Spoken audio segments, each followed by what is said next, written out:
E aí, sétimo ano, tudo bem com vocês? Você não tá vai ficar agora porque começa mais um Revisa Manu, cara. E no Revisa Manu de hoje, o Manu vai estar passando rapidinho para fazer essa revisão com vocês.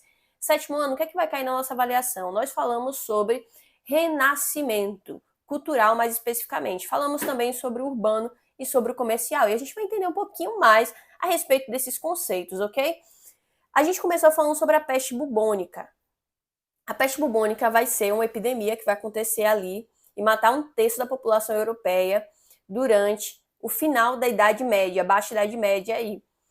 A peste bubônica vai interferir na nossa sociedade, porque a partir dessa epidemia começa a se questionar a atuação da igreja dentro da sociedade medieval. A igreja começa a perder a credibilidade, porque afinal as pessoas estão ficando doentes e a igreja fala que é culpa do pecado dessas pessoas, né? Não soluciona o problema. Então, essa questão vai ser muito importante aí durante esse período. Outra coisa, historizeiro, que é importante você saber é o que foi a Guerra dos 100 Anos. A Guerra dos 100 Anos, na realidade, durou 116 anos. Foi um conflito entre a França e a Inglaterra pelo trono francês, né? Por disputas territoriais, onde a Inglaterra queria ali, como ela tinha um parentesco com o rei francês, acreditava que eles deveriam herdar o trono francês. Caso isso era muito comum acontecer na Europa, quando não tinha um herdeiro fixo e era um descendente, um primo, aí um tio, aí poderia acontecer isso. Outra coisa importante, historizeiro, é que durante a Idade Média surgiu também o renascimento comercial, que ocorreu a partir da expansão das feiras medievais. E vai ocorrer também o renascimento urbano, que vai ser o surgimento dos burgos, o desenvolvimento e surgimento de muitas cidades, que eram chamadas de francas, porque compravam sua carta de franquia, ou cidades comunas que lutavam pela sua liberdade. Outra coisa importante sobre o processo de renascimento é que tiveram vários cientistas que surgiram nesse período promovendo os princípios básicos do renascimento cultural, que era o antropocentrismo, o homem no centro das suas próprias decisões, né?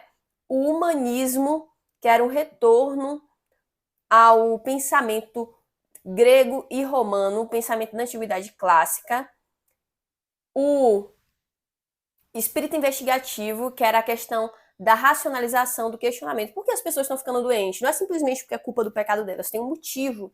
Então, isso vai acontecer também.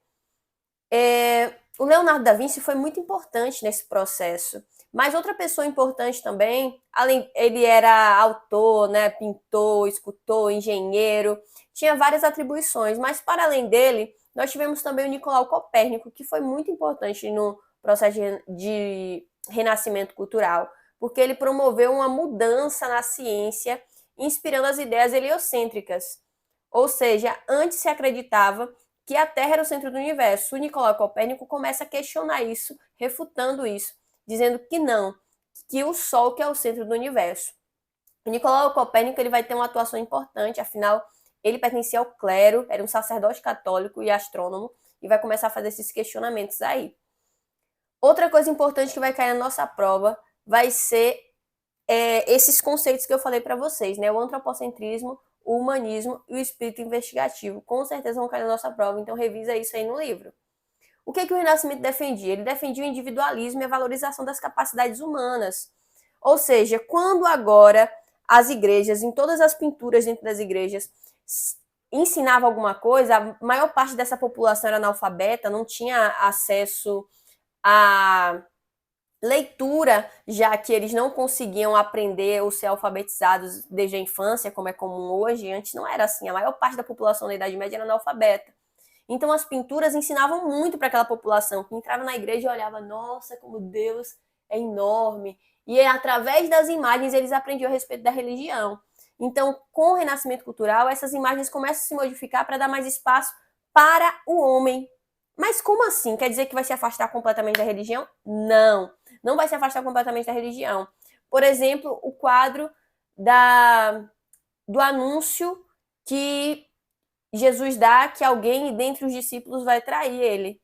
O quadro da Santa Ceia, do Leonardo da Vinci. Tem a imagem dos discípulos conversando, discutindo o que vai acontecer. Então, já dá uma centralizada nessa narrativa para o individualismo, para as ações individuais. Deixa eu ver outra coisa aqui que vai cair. Vai ser, com certeza, sobre o aumento desse comércio também, vai ser o renascimento comercial. Então é isso que vai cair na nossa prova. Você vai sair super bem, tá? Não esquece, vai cair um pouquinho sobre Guerra dos 100 Anos, renascimento comercial urbano e renascimento cultural.